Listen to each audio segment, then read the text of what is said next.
Bueno, estamos en un lema de Julio hablando de las familias ¿con qué? Con devoción a Dios. Y voy a traer una pregunta para interactuar. Ahí están las anfitrionas repartiendo los apuntes, por si alguno quiere ir a hacer sus notas. Pero quiero preguntarles, ¿qué se les viene a la mente si yo les dijera temor de Dios? ¿Qué es lo primero que se le viene a la cabeza cuando yo les digo temor de Dios? Respeto, santidad, obediencia. Ahí se llegan los mensajes. Temor de Dios, reverencia, respeto, obediencia. Entender lo que dice el Señor.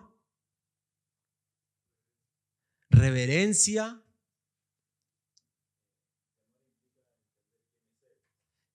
Implica entender quién es Dios. ¿Ok? ¿Alguien se acuerda algún versículo que diga acerca del temor de Dios? Temor es el principio de la sabiduría. A veces llegamos a confundir temor de Dios como terror, ¿no? Como miedo, como ese terror que paraliza. ¿Se acuerdan ustedes que el primer domingo el pastor Rocco iniciaba este lema hablando sobre familias con devoción a quién? A Dios. Y empezamos a estudiar la vida de Cornelio y su familia. Y vamos al texto en Hechos capítulo 10, verso 1. Pastor Rocco nos hablaba, capítulo 10, verso 1, y dice, vivía en Cesarea un centurión llamado Cornelio. ¿Se acuerda que un centurión tenía a cargo alrededor de 80, 100 o quizás llegaban a tener hasta 600 soldados a su cargo? El regimiento conocido como el italiano, y dice verso 2, él y toda su... Bueno, hay otras versiones que familia es casa. La palabra casa es oikos, o sea, tiene que ver con donde vivimos nosotros, en un departamento, en la casa, pero hay algo singular aquí. ¿Saben qué se sabe? Que el personal militar, y ahí yo lo puse acá en la pantalla, el personal militar romano, fíjense, tenían prohibido casarse. Los soldados tenían concubinas ilegales en el imperio.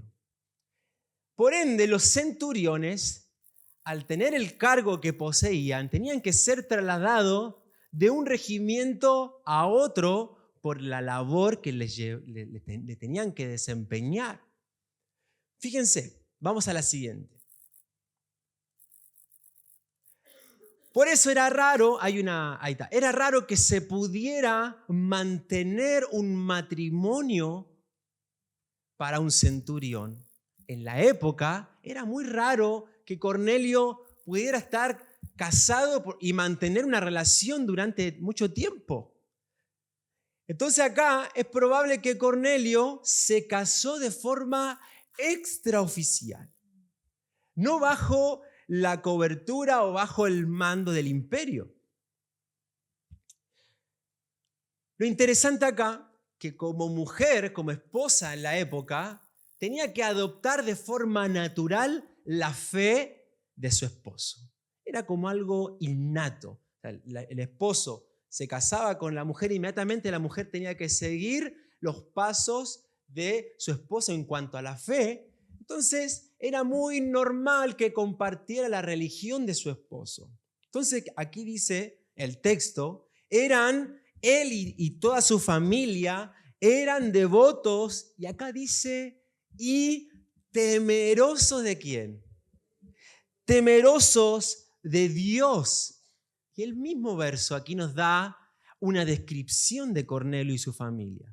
Realizaba muchas obras de beneficencia para el pueblo de Israel y oraba a Dios constantemente. Fíjense el verso 3, afirma esto. Un día, como a las 3 de la tarde o la hora novena, fíjense los judíos que estaban en la época compartiendo en este tiempo, tenían horas estipuladas para orar. Entonces aquí Cornelio lo vemos cumpliendo esto que la tradición judía tenía.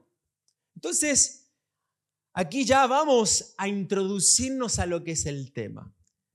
Temerosos de Dios en el contexto de Hechos, porque no es lo que nosotros creemos de ser temerosos de Dios ahora. Temerosos de Dios en el contexto de Hechos, fíjense, vamos a la siguiente. Era una categoría para los judíos. Los temerosos de Dios fueron gentiles que amaban al Dios de Israel y apoyaban la fe judía, pero fíjense, no se convirtieron completamente. Porque a estos temerosos de Dios les faltaba ¿qué? Circuncidarse, llevar a cabo de forma plena la integración a los judíos. Entonces los judíos los catalogaban como simpatizantes de la religión judía. Estos eran los temerosos de Dios. Y esto Lucas, quien está escribiendo, que creemos que escribió el libro de los Hechos, lo tenía presente. Por esa razón él dice que Cornelio y su familia eran ¿qué? Temerosos de Dios. Entonces, estos temerosos de Dios compartían, empatizaban con la teología judía, con las prácticas, con las fiestas judías. Entonces trataban de combinar su vida, su estilo de vida, lo más parecido a esa tradición. Ahora, en el mismo texto, como leíamos en el verso 2, nos dice algunas características de un temeroso de Dios, de estos gentiles que habían incorporado la tradición judía. Vamos a la siguiente. Entonces, las características de un temeroso de Dios, ¿adoraban a quién? Al Dios de Israel. Entonces Cornelio sabía y afirmaba su fe en que existía un único Dios en la tierra.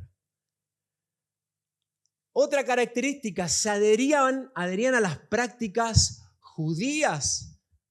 O sea, si había una Pascua, celebraba la Pascua. Si había la fiesta de los tabernáculos, celebraban la fiesta de los tabernáculos. Había que asistir a la sinagoga, asistían a la sinagoga. Entonces estaban de a poquito incorporando esas prácticas judías. Otra característica es la oración constante. El mismo verso nos decía que Cornelio oraba a Dios constantemente. La frecuencia, Cornelio tuvo una visión en un momento de oración que era estipulado por las oraciones judías, por los tiempos, por los momentos que tenían los judíos para orar. Y lo cuarto que vemos es esta generosidad, que es lo que decía el texto, que realizaba muchas obras de beneficencia para los pobres, para quienes estaban en necesidad. Entonces, la pregunta es, ¿todo esto que estamos viendo era suficiente?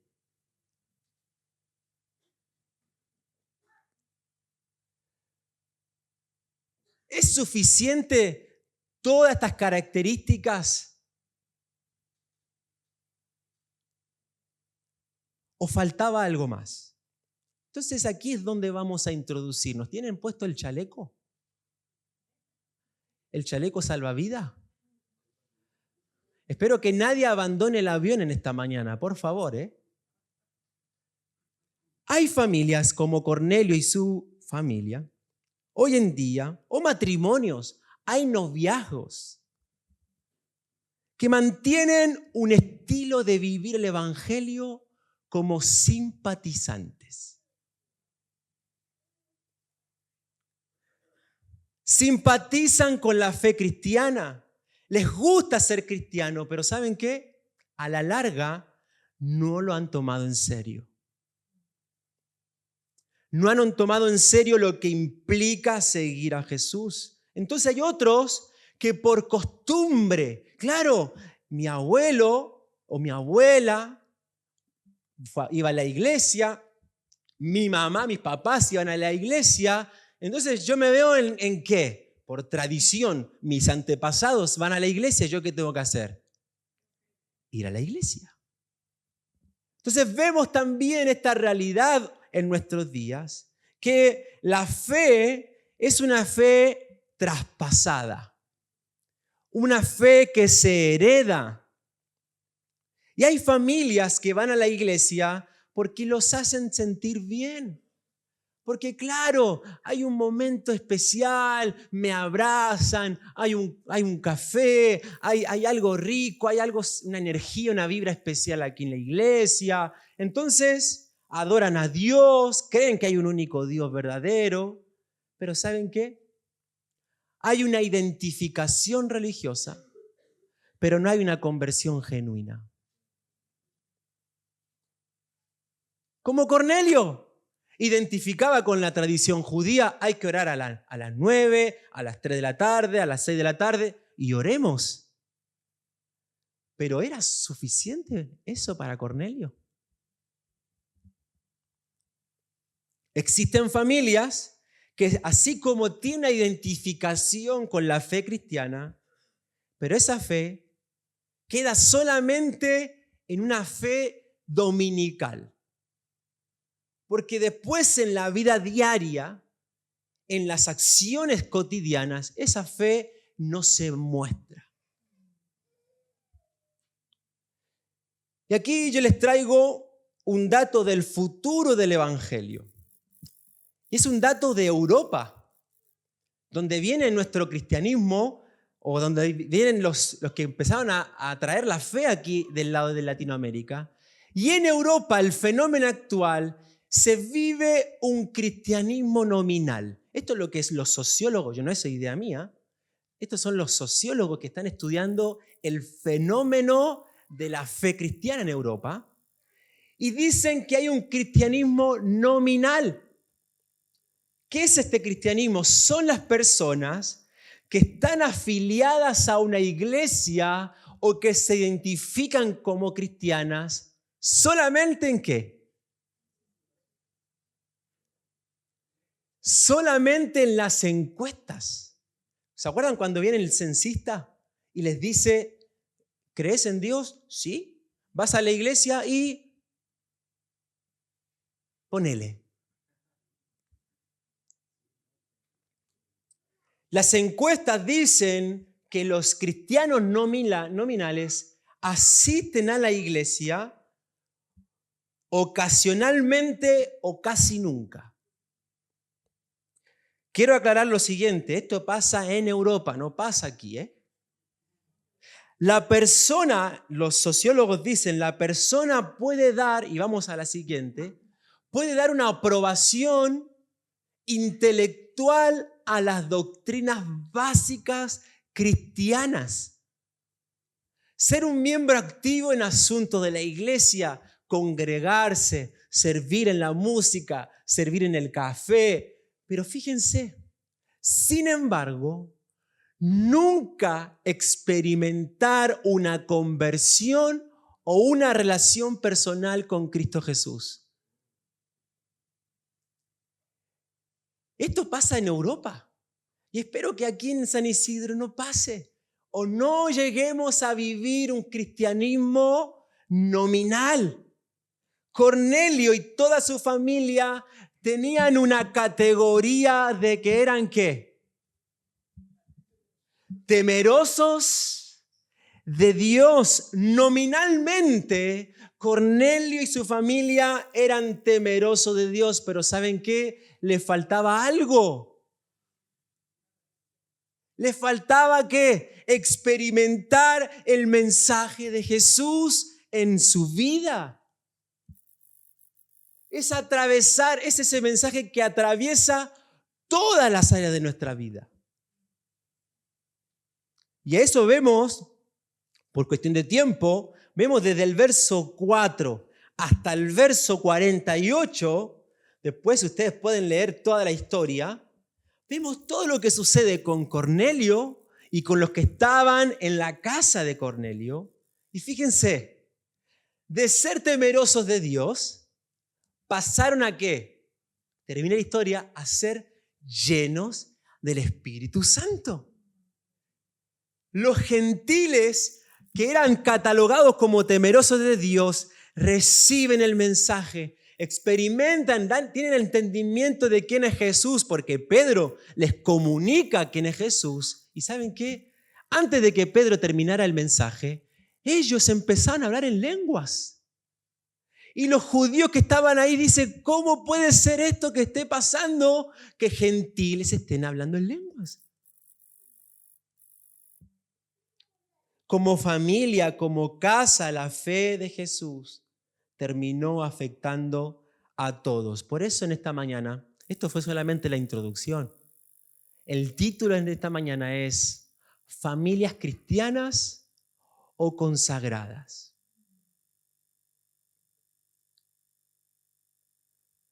Familias cristianas o consagradas. Levanten la mano todos los hijos, hijas. Hijos, hijas. Bueno, ya hay varios hijos, hijas. Pero los más chicos.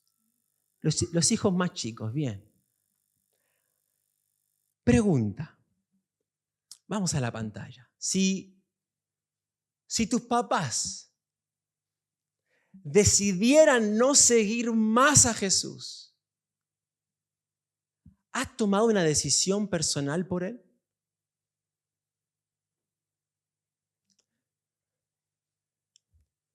Adolescentes. Si tus papás te dicen, ¿saben qué? El próximo domingo, ni los próximos domingos, yo no voy a asistir más a la iglesia, no voy a creer más en Jesús. Vos decidí lo que vas a hacer.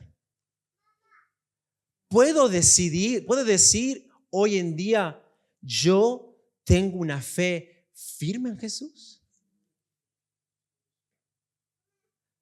¿Dónde están los papis? Papás. Eso, Saraí. Papás. Van a predicar conmigo, Saraí. Que a vos te escuchan. Papás, estamos construyendo un hogar donde el evangelio no sea una fe heredada, sino un legado espiritual. Qué distinto es traspasar la Biblia a mi hijo, a nuestros hijos, y decir, esto es lo que creemos, seguinos. Otra cosa es muy distinta. Yo puedo discernir que mis hijos han tomado una decisión por Jesús. ¿Saben qué? Estamos en un tiempo crucial en la historia del Evangelio. Y saben que por un tiempo creímos que ser familias consagradas era ser como los Montaner. A veces pensamos que ser consagrados es perfección. Es porque, claro, con una cámara, y sin criticar a la familia Montaner ni nada, porque papá no está mirando, Ricardo, te mando saludos. Pero a veces pensamos, claro, con una cámara todos somos perfectos. Todos hacemos el devocional a las 5 de la mañana si me están filmando. Pero consagración no es perfección. Consagración es decisión. Es decidir qué decisiones estoy tomando hoy que coinciden con mi fe. Y eso muestra mi consagración, las decisiones que estoy tomando. Consagración no es que perfección es, dígalo conmigo, consagración no es perfección, es decisión. Cuidado, iglesia, cuidado con estar formando o siendo familias cristianas solamente por decir que soy cristiano, por ponerle un nombre a lo que vivimos.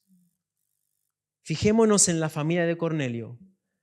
Su devoción, su temor de Dios, ¿qué es lo que provocó en ellos? Una apertura. ¿A qué? A que el mensaje de Jesús atravesara toda su familia. Pero no es solamente temer a Dios, porque en el mundo hay amigos que son temerosos de Dios, tienen una moral alta en su vida, pero no han reconocido a Jesús como su Salvador. Jesús no es su modelo de vida. Entonces, más que familias cristianas nominales, formemos familias que vivan como Jesús, que traten de imitar los valores de Jesús. No solamente por decir, sí, somos cristianos. No, que podamos vivir como Él. Entonces, ¿qué es lo que queremos ver? ¿Queremos ver este salón lleno de familias cristianas nominales? ¿O queremos ver San Isidro lleno de familias consagradas, afectando el barrio, afectando nuestras familias? ¿Qué es lo que queremos? Una ciudad afectada por familias consagradas. ¿Alguien me está entendiendo? Desde la perspectiva bíblica, consagración tiene que ver con separar. Separar algo, separar a alguien de lo común, de lo profano y dedicarlo exclusivamente al servicio de Dios. Retengamos acá un momento. ¿Saben que esto en la historia lo hemos tomado para cualquier lado? Para cualquier lado. Porque claro, decimos, yo ahora soy un hombre consagrado. Entonces yo no me junto con esa chusma.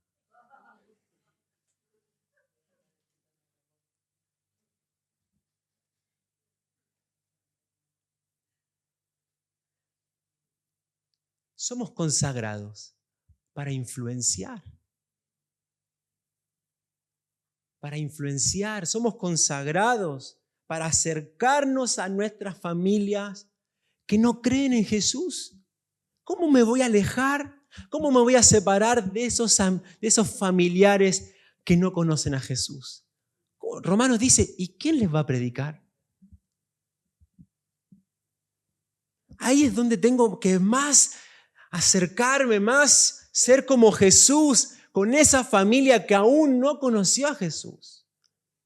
Entonces a veces en lugar de acercarnos o de acercar a Jesús a esas familias, las terminamos alejando por cómo vivimos, por cómo hablamos, por cómo reaccionamos, por cómo decimos las cosas, y nos terminamos alejando de ellos, y ellos no quieren saber nada ni con Dios ni con la iglesia. Somos consagrados para un propósito. Somos consagrados para mostrar el ejemplo. Somos consagrados para dar a conocer a Dios y no para esconder a Dios. Y Jesús fue muy claro, ustedes son la luz del mundo. ¿Cómo voy a esconder una lámpara debajo de la mesa? Tienen que estar sobre la mesa para iluminar toda la casa. Entonces tengo oportunidades en un cumpleaños y decir, tengo que estar en el cumpleaños ¿para qué? Para predicar a Jesús. No, pero pasa que ponen cumbia y me veo tentado. No, me pasa que hay alcohol y me veo tentado. Ahí yo tengo que estar firme, tengo que saber quién soy. Pero en esos momentos donde yo tengo que comenzar a influenciar. Una vez escuché un testimonio de un hombre cristiano, un papá cristiano, que su propio hijo lo confrontó. Su propio hijo le dijo, papi, ¿por qué nos apuras tanto para llegar temprano al colegio? y para ir al culto llegamos a cualquier hora?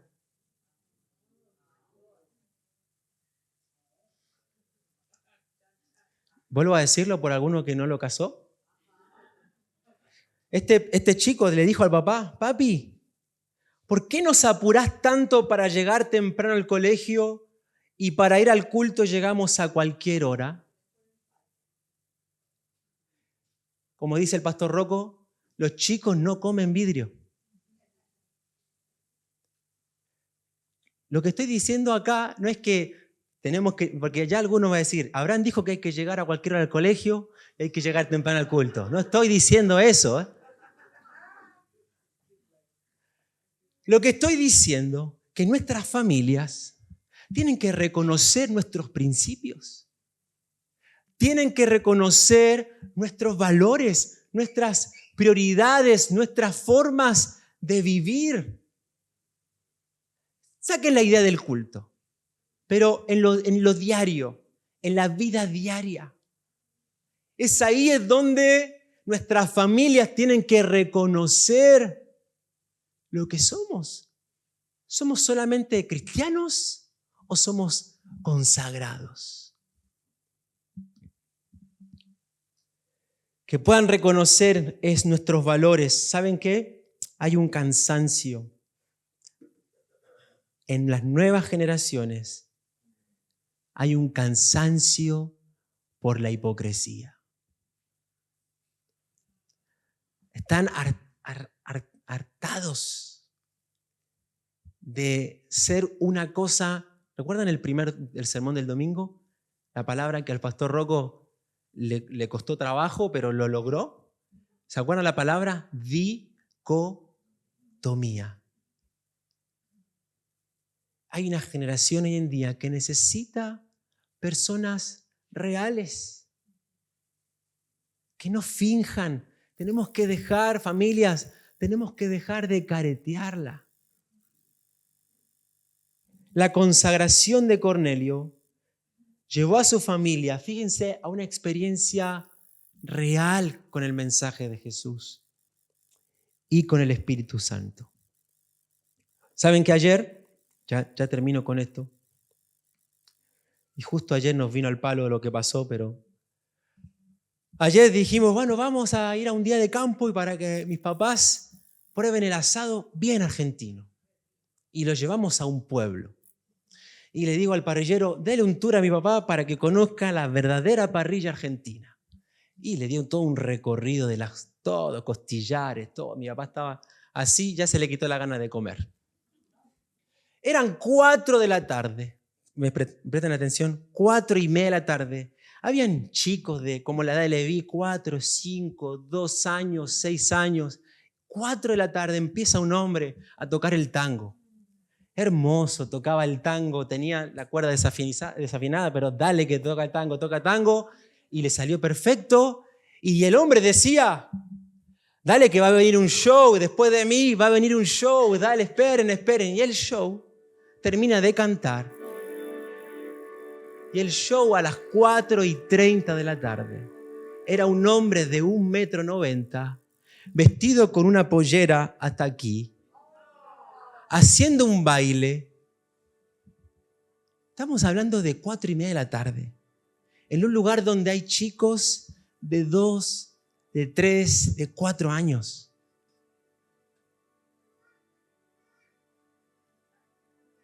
No ese es el desastre. ¿Sabes cuál es el desastre? Es que los padres llevaban a sus hijos adelante para que vean el show y los padres filmaban. Y el mismo hombre que estaba vestido de mujer, chistes obscenos, diciendo, estos chicos no saben, no entienden nada, y se reían de eso. Ahora, ¿saben cuál es el tema?